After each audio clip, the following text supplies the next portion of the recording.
Hey everybody, and welcome back to Split Couch Games. I'm Scott, And I'm Ben. and this is the second podcast for this week. And because E3 happened, E3 Part 2. E3 Part 2. We're gonna be talking about Bethesda, pretty much exclusively. We might bring something else in if anything that Sony announced, Nintendo announced. Well, yeah, I mean, I didn't actually watch pretty much any of that. Basically, Sony showed off all the games that we knew about. Yeah, and then that we already Nintendo knew about. was like, Smash Brothers. And fucking Mario Party. There's a new Mario Party coming out. I'm so excited for that. Did not hear that, but that's... Yeah. I mean, that's obviously exciting. But yeah. Anyway, so that covers that. Now we're going to throw it over to Ben to basically dominate the conversation on Bethesda's conference. Yeah, and there's one thing that I want to get out of the way before I get into Bethesda that I realized that I forgot I talked about, which was EA and hashtag fuck EA, because I'm extraordinarily disappointed that the Command and Conquer franchise has been reduced to a shitty mobile game. Yeah. Like when I saw that, like they didn't even, if they said it, I didn't hear it when they were introducing it, but I didn't even realize it was a Command and Conquer game until they started showing it off, and they started naming the units and everything, and I'm like, this sounds exactly like Command and Conquer units, and I'm like, is this what it's been reduced to? Because it's just fucking pathetic. Like, you have this beautiful franchise that could be developed into something actually worth the time of day and that can make money, and they're like, nah, we'll make a shitty mobile game out of it. Know that feeling. It fucking sucks. Anyways, it might be see if the Command and Conquer game can draw interest. I don't think a mobile game is the way to go with that. Well, though. no, but what I'm saying is it's gonna be cheaper to develop, and then it's here's a Command and Conquer. If people download it, play it, then they're like, people do remember the Command and Conquer game, because it's been a while since there's been yeah, but I mean, it feels like it could be an exploratory mission, but no, not when the laptop's up here. Yeah, that wouldn't. I don't know. I'm trying to find a silver lining for you. I don't know if it exists. It doesn't, because the way I look at it is, imagine if instead of announcing and releasing Gears 4, they made Judgment and that wasn't really well received, and then years and years later they come out with Gears of War Funko Pop on mobile, and that's their first entry after years. Yeah, no, I get it. I'm trying. I was mad enough when they just announced Funko Pop. Or it's called Gears Pop. They've gone away with Gears of War. So yeah, Gears Pop. I was mad enough as it was when it turned into that. I was like, yeah, what are you doing? Anyway, yeah, no, I understand your frustration. Hopefully it leads to bigger and better things for the Command and Conquer series. Yeah, we can only hope. So anyways, Bethesda. Couple things that we're just going to touch on to kind of get out of the way. Wolfenstein Young Blood. I'm pretty excited for that. Mm-hmm. The first two games in the reboot franchise, if you will, are really good. Mm-hmm. I'm still in the middle of playing the second one, and it's already kind of exceeded the expectations that I had for it, because obviously nailing that quality a second time is always difficult. Yeah. And they kind of took what they did in the first one and turned it up to 11, which is mind-blowing. Mm-hmm. But for anybody that hasn't been around this channel at all, or for very long, that the first game is hands down the best story I've ever gotten out of a first-person shooter ever. And the second one so far is pretty much doing the same thing. And so I'm super excited for Youngblood, especially because, it's going to be co-op and everything. Yep. That's going to be awesome. And then the new Doom was announced. Played the first one, loved it. Mm-hmm. It was a great kind of reboot of an old style of gameplay. And then all the Prey announcements were kind of cool. I'm kind of like mixed on it because I feel like the vast majority of the new stuff is kind of like, I mean, this would be great if the game wasn't already a year old. Yeah, that's kind of how I felt about it. Yeah. I also, though, understand where they're coming from on it. Like, they're not necessarily, like, rushed to get the second one out or a sequel out or whatever. Yeah. So, like, putting out a decent amount of content, but not a whole lot. Yeah. I think that makes a little bit of sense. Yeah, I mean, the only thing that I'm, I guess, a little upset by is the fact that the Typhon Hunter mode is part of that DLC. So, like, I would have to get that DLC in order to play Typhon Hunter. Didn't they say the DLC was free? Or did I mishear that? There are parts of it that Okay. are, or there are parts of what they talked about that are free. Like the New Game Plus and...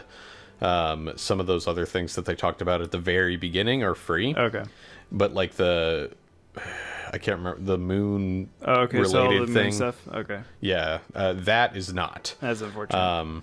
Yeah, which I mean, again, I have mixed feelings on because like I played Prey, I beat it, I loved it. It was a great game.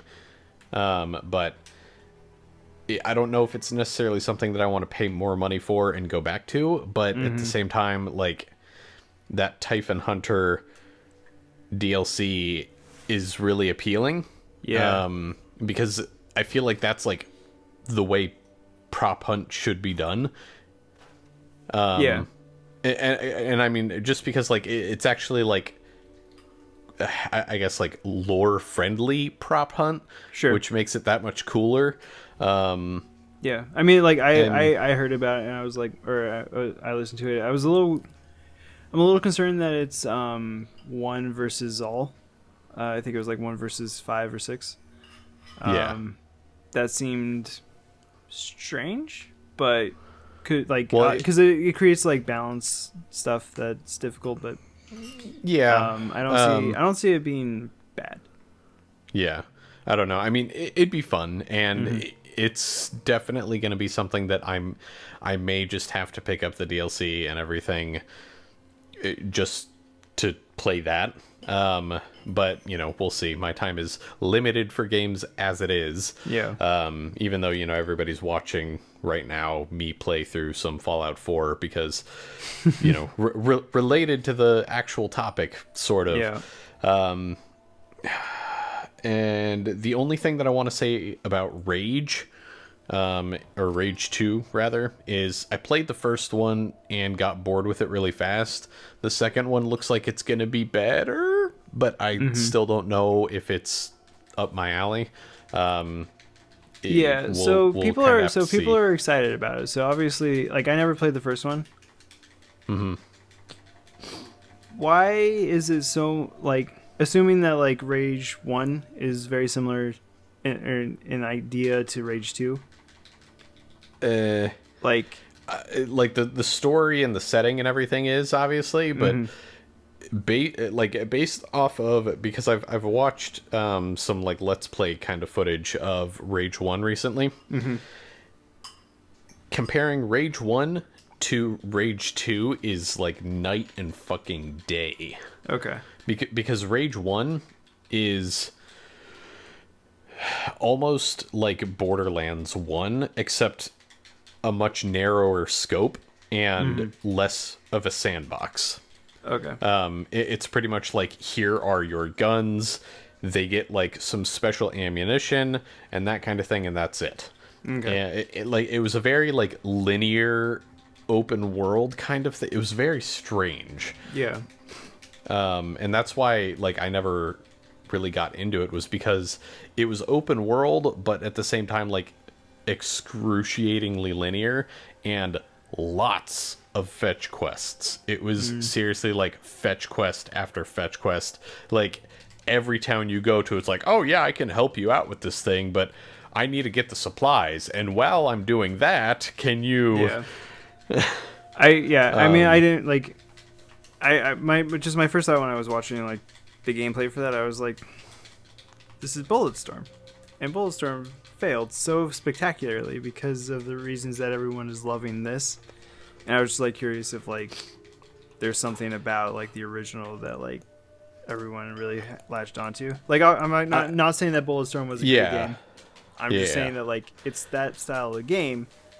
I think the world is kind of what a lot of people latched onto, which is a little surprising to me. But I mean, like I said, from what I've heard, like the first like few hours are super slow and painful. But then once you get past that, it gets really kind of interesting. Gotcha. At least that's what I've heard. I didn't get to that point. Yeah. So I can only assume that's the main draw. But the way that was playing is also very similar to the way Doom played. Like you can tell that's where id Software came in, was the combat engine and everything. Yeah. And I feel like if you take the RPG kind of mechanics of the first one and that combat system, it will make a great game. I just don't... Personally, I don't know if the setting is going to be intriguing enough, because like the whole like Mad Max kind of world is nothing that's really super appealed to me, but I've also never seen it done super well outside of like Borderlands or something. And even that's like a very kind of like slapstick like satire of Mad Max. So quick question, and I want to like maybe like a 1 or 2 sentence answer, which I know is tough for you. But I want to get into the meat of this, but I also want to ask this question. Okay. Because I noticed the similarities between the Doom gameplay and the Rage 2 gameplay. Yeah. Do those cannibalize each other at all? No. Okay. And the short reason for why I think that is because Doom is, and as far as I can tell, will always be like a linear story-driven first-person shooter, whereas Rage 2 is supposed to be an open-world RPG. Okay, so it's the genre that separates them. Yeah. Okay. The gameplay itself is probably going to be similar, for obvious reasons, but not enough to cannibalize, I think. Okay, cool. So... yeah, I mean, that's pretty much all I have to say about Rage 2, and I can't remember... Did they talk about anything else, or is it time to talk about what I could talk about for weeks on end? Elder Scrolls Legends is getting new artwork. Oh, yeah, they're doing some new stuff with that. So is Elder Scrolls... like, I know that you liked it when you played it more than Hearthstone. But has it like really latched on mainstream at all, or is that just? I mean, to be honest, I haven't played it a whole lot. Even though I do think it is a little more balanced and casual friendly than what Hearthstone is, it still falls into the same problems that Hearthstone has, which is essentially like, there are certain cards and combinations and all that kind of stuff that end up being better.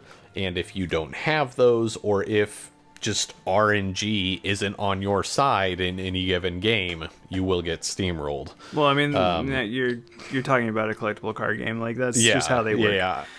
No, I'm not like faulting either Hearthstone or Legends for that. That's just something that like always rubs me wrong, which is why I can't get into card games. But as far as I can tell, like it has picked up quite a bit of steam. I don't know if this is anything to go by, but I've seen like tournaments and stuff for it at PAX before. Okay. So yeah, I mean, I literally forgot that it existed until that popped up, and I was like, oh yeah.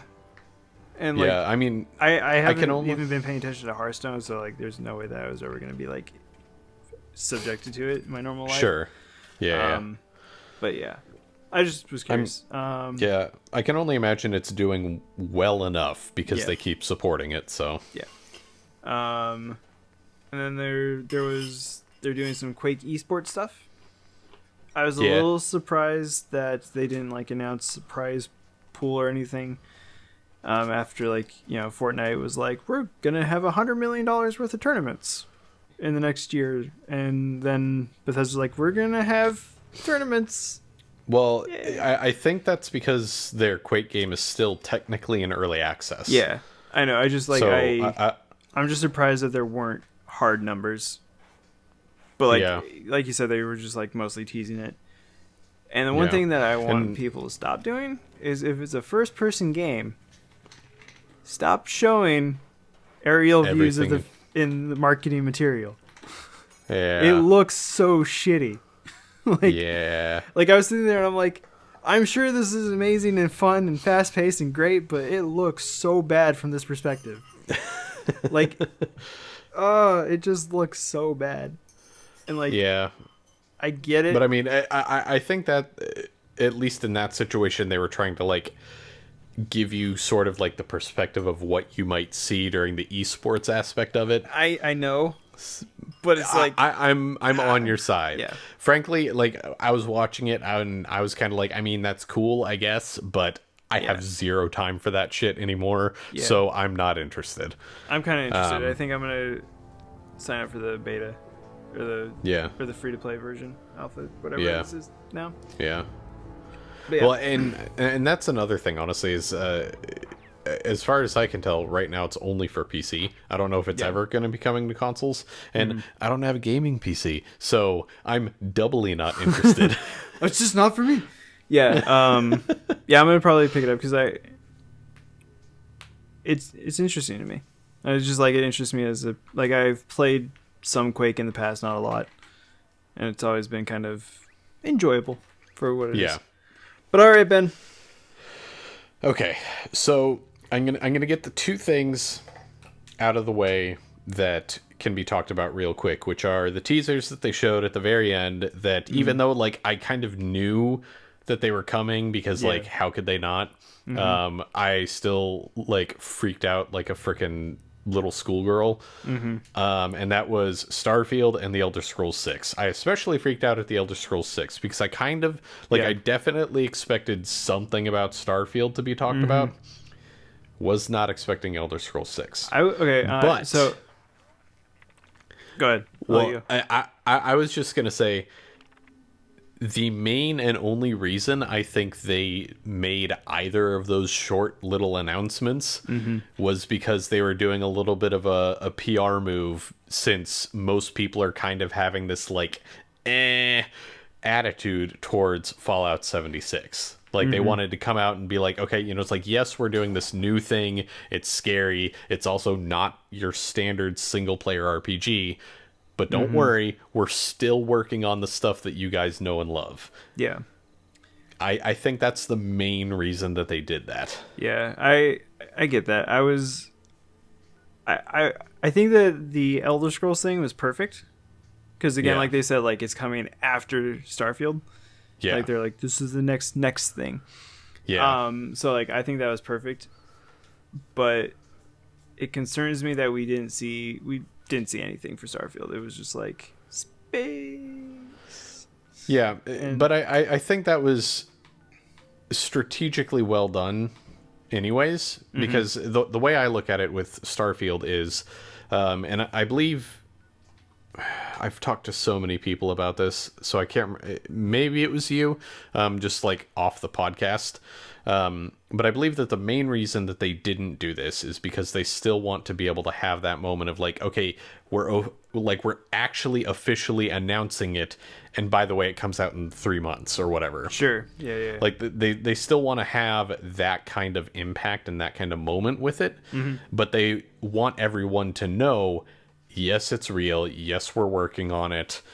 Like, we're doing stuff. We're not just over here, reusing assets on other things. Yeah. I get it. And I mean, with a studio like Bethesda, I feel like that's super important, especially given the fact that if you don't hardcore follow them, you don't know that they've already like publicly said, you know, it's like Elder Scrolls 6 is like way far out. Like the technology to make the game that they want to make for that doesn't really exist in the consumer market space. You know, that was a few years ago that they said that. So it makes sense to me that Elder Scrolls 6 is the next thing. And I know, or like, it's obvious with Fallout 76 that they are working towards creating a newer, better engine. And Fallout 76 is probably the first step, you know, get the quote unquote easy thing out of the way, where you're just making the graphics better and that kind of thing.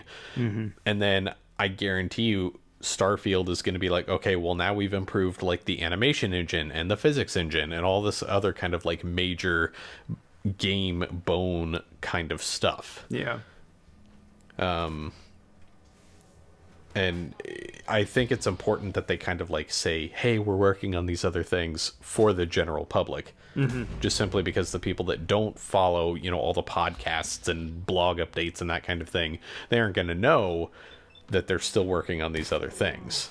And I would not be shocked if we saw Starfield in greater depth at next E3 with a release in 2019. I also wouldn't be shocked if we didn't see it as a release in 2019, but I still think it could be very, very probable. I agree. I just thought, like, I would have liked to seen, like, almost something, like, akin to the Halo Infinite thing. Just, like, a little bit more. Just, like, but I mean... just a touch. But, I mean, like you said, I think that it was what it was. I think they did it intentionally, and it sucks that they didn't show more, but I completely understand why they wouldn't want to. So... I'm not going to fault them for that, but it's okay. I will. Anyway, so Fallout 76. Sorry, Ben, we're out of time. We got to go. No, we still have at least 8 minutes. No, 6 minutes. So Fallout 76. On one hand, I'm super excited because it looks really good. But on the other hand, I'm really, really kind of nervous because the type of game that they have proposed it to be isn't one that I've really been able to enjoy a lot personally in the past.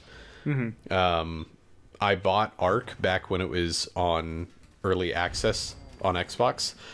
So I managed to get it for like $20, and I definitely got what I value as my money's worth out of it because I played it a lot during that first like window. But the problem I had is that if I stayed away from the game for, you know, more than a couple of days, I would come back and all my stuff would be like gone and destroyed and that kind of thing, whether it was because it got destroyed by like some animal while I was gone, or because I had some player come over and kill me or something like that. Well, I mean, I think that they... So again, they said that there's no permadeath, basically. So like all your stuff and stats stay with you if you die. Sure. They didn't... So I think like the one problem I had with everything that they showed is that there was a level of vagueness to everything in terms of how it all works. Because they were like, you can play it solo, but everyone you come across in the game or outside of the vault are real people. Is a real person, Which is like, and that goes against everything that you just said. Well, really see, but I mean, the key there is that they said you can play it solo, not you can play it offline. So, I mean, and that's kind of how I feel as well. Because, like, if I get into this, I want to be able to basically go, like, okay, you know, it's like, this is my game, and it's just like a base buildy focused Fallout experience that I can enjoy, you know, with my friends, by myself, with my wife, whatever. And I don't know that I'm going to get that. Like, I feel like there's going to be a constant worry of, like, is some dude just going to show up and shoot me in the face? Yeah. And I don't know. I mean, they've been kind of delivering more details and everything over the last few days with, interviews with Todd Howard and everything. And there's a new documentary that I'm probably going to watch, tonight or tomorrow from No Clip, which if you haven't watched them, or if anybody listening hasn't watched them, go check them out. They are some of the best YouTube videos I've watched in a long time. They're crowdfunded documentaries about various video games and video game studios. Cool. They're very well done. Like, it's stuff that you would expect to see like on, like, not Discovery, but whatever a tech equivalent of Discovery would be. That's how high quality these documentaries are. Okay. But No Clip just released a new documentary that is all about like the creation and everything of Fallout 76. And right before we started recording, I saw that they tweeted out about it, and they said that they would talk about more how the game is supposed to play and everything. Okay. So my worries may be a little neutralized, I guess, by that. I don't know. And I mean, like I said, when it comes to Fallout 76 as a whole, I'm really interested, but I'm just kind of like that borderline skeptical, where I don't know. Yeah. It's going to be tough. I mean, I think that like having that skepticism is good, and like especially when it's like they announce something that's like new. You don't want more of the same necessarily, but anytime that it's like this big departure, yeah, and you're like, that's fine.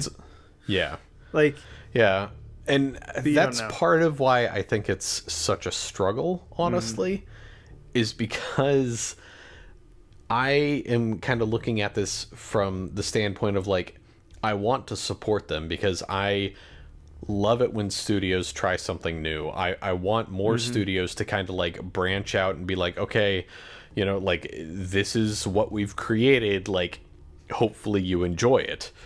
Because that helps everybody, really. It helps us as consumers, it helps the industry and everything to help promote and foster, creativity, ingenuity, all that kind of stuff. Yeah.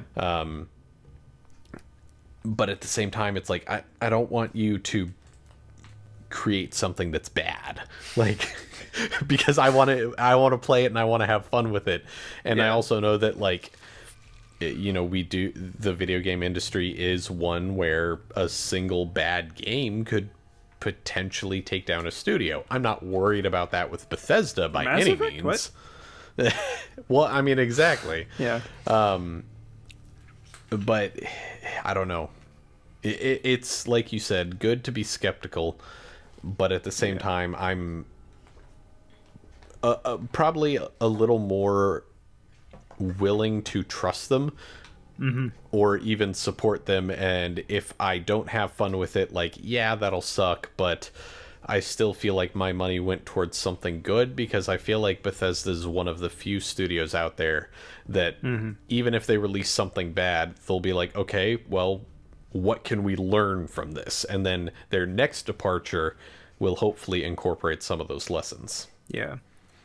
I mean, I think, like, especially for Fallout, because it's such a beloved franchise, especially, like, when Bethesda took over with Fallout 3 and, like, New Vegas, and 4. Yeah. Like, such a beloved franchise. Like, people are, like, especially when it's, like, we love it because it's a single-player RPG, and, like, you start all of a sudden, like, changing that, adding new stuff and online play and all that.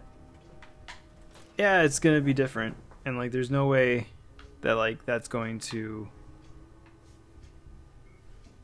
like, I think that you have to be scared. Like, I don't see any way.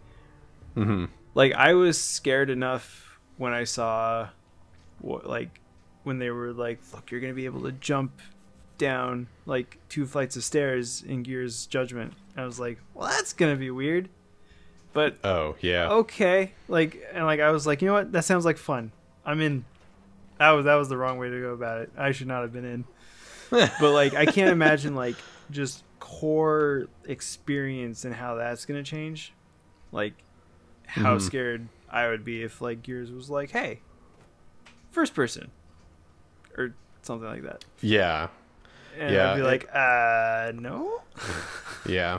Yeah. And I mean, I suppose like the most important thing is that like they are coming at this from a, you know, very much like this isn't intended to be like a replacement for a core release.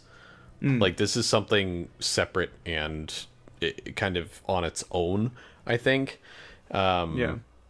So it's not like this is supposed to be Fallout 5, but instead we got this. Sure. And I think that's also part of why they went with the kind of off-key name of Fallout 76. Yeah. You know, it doesn't follow that same sequential order, and I think they're trying to help sort of like differentiate it in that way. And it'll be interesting to see how it develops, and I'm definitely interested in, at the very least, seeing the differences and improvements that they have with their engine, and like the whole like being able to see like distant weather systems and everything. I thought that was really cool, and I've always felt like that was something missing from games, is because like you'll be walking through and it's sunshiny, and then like 3 minutes later, oh, now it's like pouring rain. And it was just like an instant transition. Yep.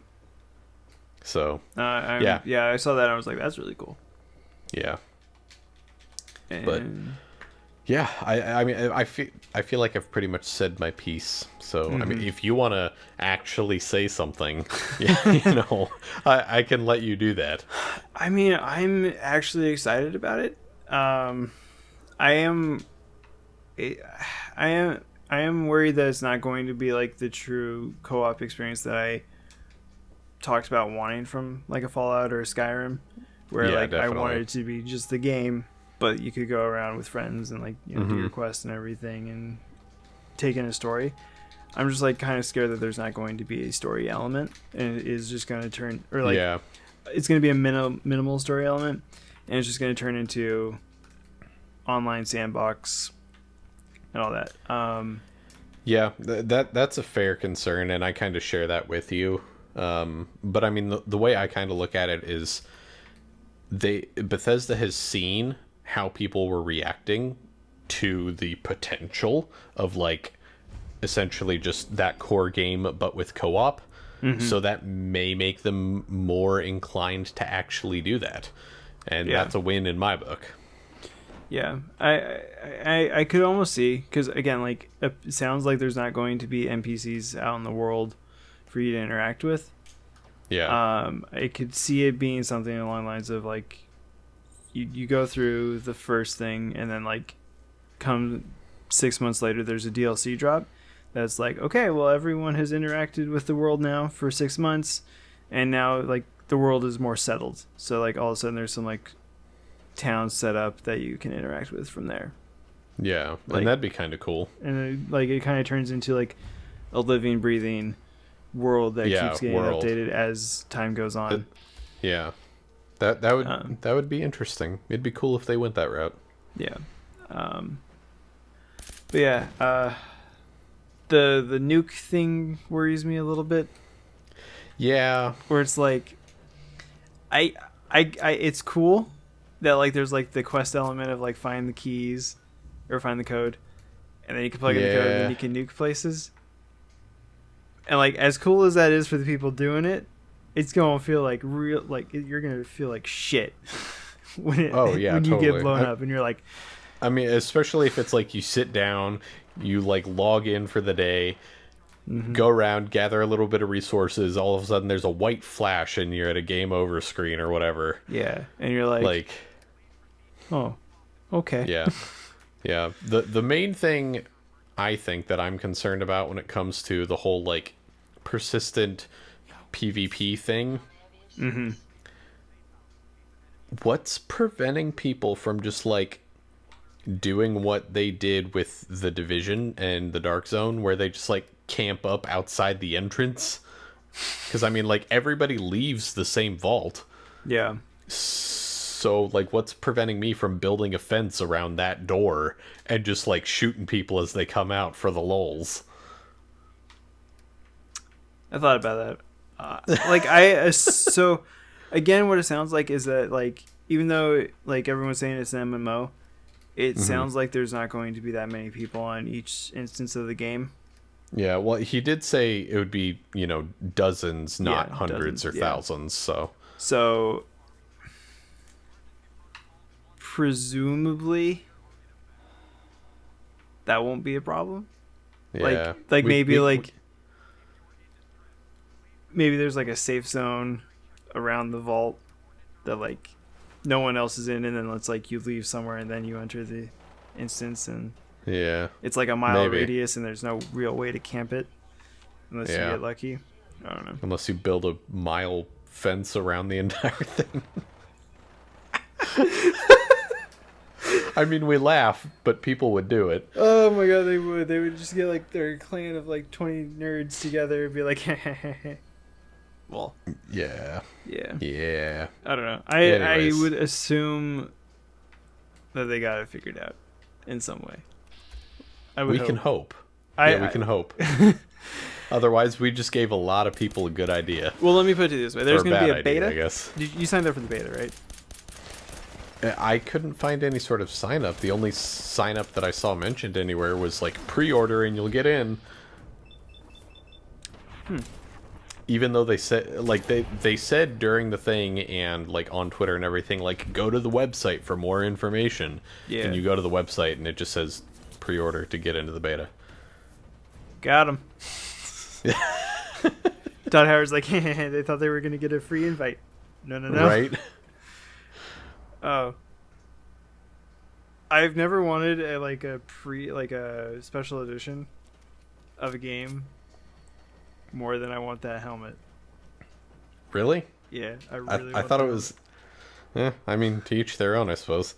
I wasn't even remotely interested. What I am interested in, but I would never actually spend the money on it, is on their website, they put up a build-your-own Pip-Boy kit. It doesn't come with the game or anything, but, like, it comes with all these tools and different parts and everything, and you literally build a Pip-Boy. Alright. Yeah. I mean, it's not like a functioning electronic one or anything. It's just a prop, but, like, it's still really cool that it's a kit and you put it together. And... Anyways. Yeah. Alright, well, we're coming up on 37 minutes or whatever. Something like that. We took a while to get started. Yeah. Yeah, so that's E3. Final thoughts. Who won? Quote unquote E3. Or who quote unquote won E3? I mean, I'm probably really biased, but Bethesda? Sure. I mean, I didn't watch a lot of the other trade shows. Yeah. Like, I didn't watch Sony, Ubisoft, Square Enix, or I sort of watched Nintendo. It was more of like a passive listening in the background at work, but I kind of like paid attention to some chatter and stuff. Obviously, I watched the Bethesda conference and Microsoft conference. I think unbiased, I think I have to say that Microsoft won just because I think they brought the most new stuff. Like, yes. There's a wide variety of new things. I think Bethesda came really, really close. But I think Bethesda did a really good job for their fans that they already have, but I don't know if they did anything to bring in new fans. I think that Microsoft did a little bit better in that. Yeah, I think you're probably accurate with that assessment. Yeah. I think Microsoft did a lot of what they needed to do, especially with bringing in the 5 new studios. I think like that was probably the biggest thing to come out of E3. Yeah, I would agree. And of course Gears 5, but that, well, you know, that that's the real reason you're saying. Anyway, we'll see you guys next time on Split Couch Games. Bye. Bye.